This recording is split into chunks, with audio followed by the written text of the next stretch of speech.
सच्चिदानंद सरस्वती श्री नैया बाबा थे। कार्तिक पूर्णिमा का समय था। मनियारपुर गांव एक है वैशाली जिला में, विदुपुर क्षेत्र में, महनार से पश्चिम। दरबार लगा था। गृहस्थ लोग पहुंचे।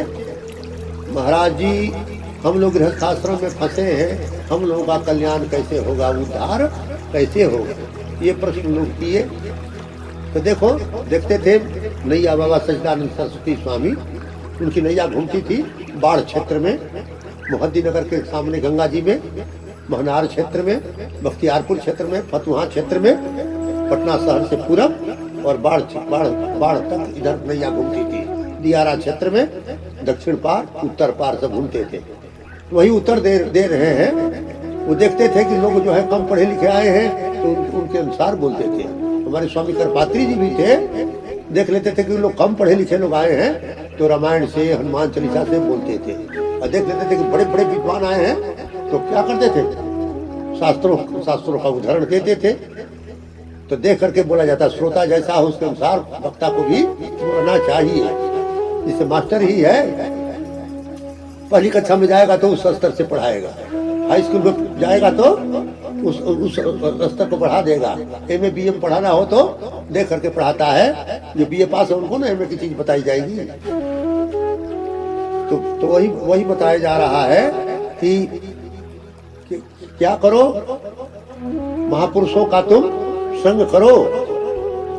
महापुरुषों का जब तक संग नहीं करोगे, शास्त्रों को नहीं देखोगे, आहार व्यवहार शुद्ध नहीं करोगे, मन इंद्रियों का संयम नहीं करोगे, तुम इसमें पछड़ जाओगे। एक स्वामी राम तीर्थ हुए हैं, उन्होंने क्या कहा, अटलांटा नाम की एक विदेश में लड़की थी। अटलांटा नाम की एक विदेश में लड़की थी। उसने घोषणा की कि जो हमको रेस में दौड़ में पछाड़ देगा उसी से हम विवाह करेंगे। धनी संपन्न घर की लड़की थी, सुंदर भी थी। जो दौड़ता था सबको पछाड़ देती थी, सब पिछड़ जाते थे। एक आदमी सत्संगी था, किसी महात्मा के यहाँ गया, जाकर पूछा, महाराज जी लड़की बहुत सुंदर है, धनी संपन्न घर की है, और उसने घोषणा की है कि जो हमको रेस में दौड़ में पछाड़ देगा उसी से हम विवाह करेंगे। बड़े बड़े लोग आए, सब हार गए, सब पिछड़ गए। आप कोई उपाय बता सकते हैं जिससे हम जीत जाए? बोले कि तो बहुत आसान उपाय है। तुम भी धनी संपन्न घर का है, जिस रास्ते में दौड़ होगी उसमें तुम क्या करना है, 1 फरलांग पर, 2 फरलांग पर, 4 फरलांग पर सोने का गोला जो है रख देना, और तुम जिस रफ्तार से दौड़ते हो दौड़ते रहो। गया अटलांटा के पास में, विदेश की लड़की थी, कहा कि हम तुम्हारे साथ दौड़ेंगे। तो कहा कि दौड़ो। तनिक देर में वो आगे निकल गई, जब देखी कि सोने का गोला जो है सिर भर आधा सर का पड़ा, झट से उठा लिया, अपने कपड़े में रख लिया। आगे बढ़ी, फिर एक मिला तो 2 सेर का वजन हो गया। आगे बढ़ी, फिर मिला 3 सेर का। और रखने में समय लगेगा ना, और भार बढ़ता गया तो रफ्तार तेज रहेगी। 10 सेर का वजन हो गया, 20 सेर का वजन हो गया।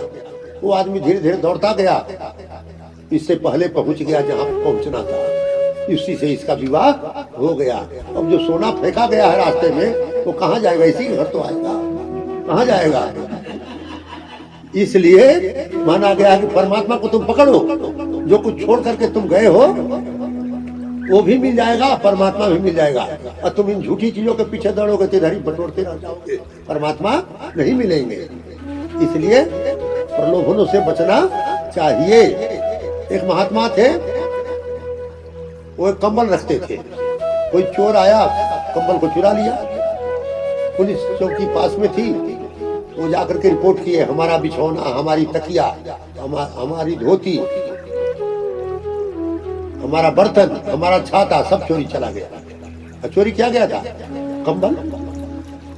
पुलिस वाला चोर को पकड़ा, बोला कि बाबा का ही, साधु बाबा का ये सब सामान लेकर ले आओ। तो चोर कहा, कितना भी आप मारिए पीटिए, हम केवल कंबल चुराए हैं, इस साधु होकर इतना सामान लिखवा दिए, आप कितना भी मारिए, हम केवल कंबल ले गए। पुलिस वाला पूछता है, कहिए महात्मा जी क्यों इतना सामान लिखवा दिए जब एक ही कंबल चोरी गया है? तो बोले कि हम ठीक लिखाए, तुम कंबल को मंगाओ। कंबल मंगाया गया, उसको बिछा दिए, देखो हमारा बिछौना है। घुमट करके सिर के नीचे रख लिए, देखो हमारी तकिया है। ओढ़ लिए उसको, देखो हमारी रजाई है। पहन लिए उसको, देखो हमारी धोती है। कोई दे दिया, उसमें खाने लगे, देखो हमारा बर्तन है। डंडा गाड़ करके छाया कर लिए, देखो हमारा छाता है। हम एक ही रखते हैं, एक ही से सब काम लेते हैं। एक कंबल से ही सब काम लेते हैं, बिछौना का काम, तकिया का काम, रजाई का काम, धोती का काम, बर्तन का काम, छाता का काम। एक को चुरा करके हमारा ये सब आइटम ले गया कि नहीं है। इसी तरह से जो सबको छोड़ कर करके परमात्मा रूपी कंबल को पकड़ता है तो क्या होता है, तो वे वो माता च पिता, भगवान ही उसके माई जैसा स्नेह करने वाला बन जाते हैं। हजारों माइयों से उसको क्या करेंगे, सेवा करवा देंगे। तुम चपिता, तुम्हें वो पिता भी वही बन जाएंगे, बंधु वही बन जाएंगे, मित्र सखा वही बन जाएंगे, विद्या भी बन जाएंगे, जरूर बने धन संपत्ति भी।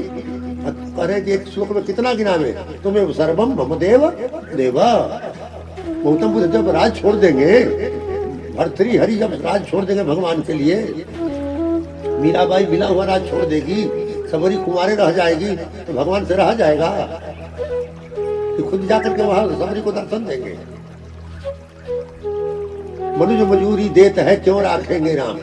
कोई मजदूर काम करता है आपके यहाँ तो बुला करके देते हैं, भाई तुम अपना पेमेंट ले जाओ, अपन पैसा ले जाओ।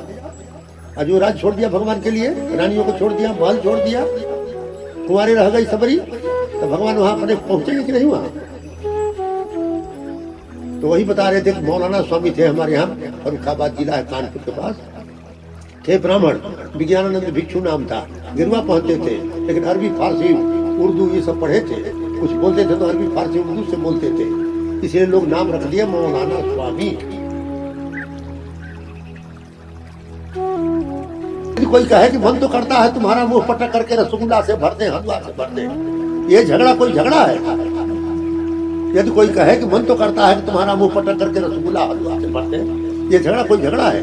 जो हलवा खिलाने के लिए, रसगुल्ला खिलाने के लिए पटकेगा वो चोट लगने देगा कि बचा के पटकेगा, और जो पटका जाएगा उसको पता नहीं चलेगा कि हाथ पैर तोड़ने के लिए पटक रहा है कि माल के सप्लाई के लिए पटकेगा। भरथरी का राज भगवान ले लिए, पूरे विश्व में नाम कर दिए। गौतम बुद्ध का राज ले लिए, पूरे विश्व में नाम कर दिए। मीराबाई का राज ले लिए और पूरे विश्व में नाम कर दिए। कलेक्टर का पोस्ट छीन लिया गया, मुख्यमंत्री प्रधानमंत्री बना दिया गया। ये छीनना कोई छीनना है। तुम्हारा पटक करके कोई 100 रुपया छीन लिया, लोग क्या सोचेंगे कि पटक करके 100 रुपया छीन लिया, अब भीतर ही भीतर 10,000 धरा देता।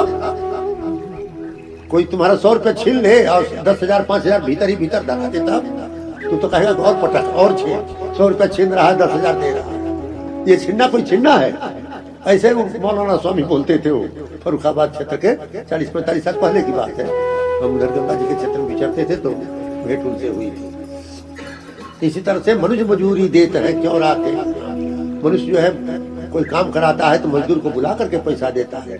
भगवान के लिए जो राज छोड़ देगा, कुंवारे रह जाएगा, भगवान से रह जाएगा। बोलो तो ध्रुव जी चल दिए 5 साल के लड़के, सौतेली माई ने अपमान कर दिया था कि हमारे पेट से जन्मा है, वही राजा की गोदी में बैठेगा।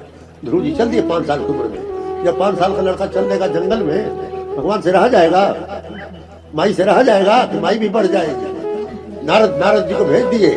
नारद जी ओम नमो भगवते वासुदेवाय, ओम नमो भगवते वासुदेवाय मंत्र दे दिए, साक्षर मंत्र। और 6 महीने के अंदर भगवान विष्णु उनको दर्शन दे दिए।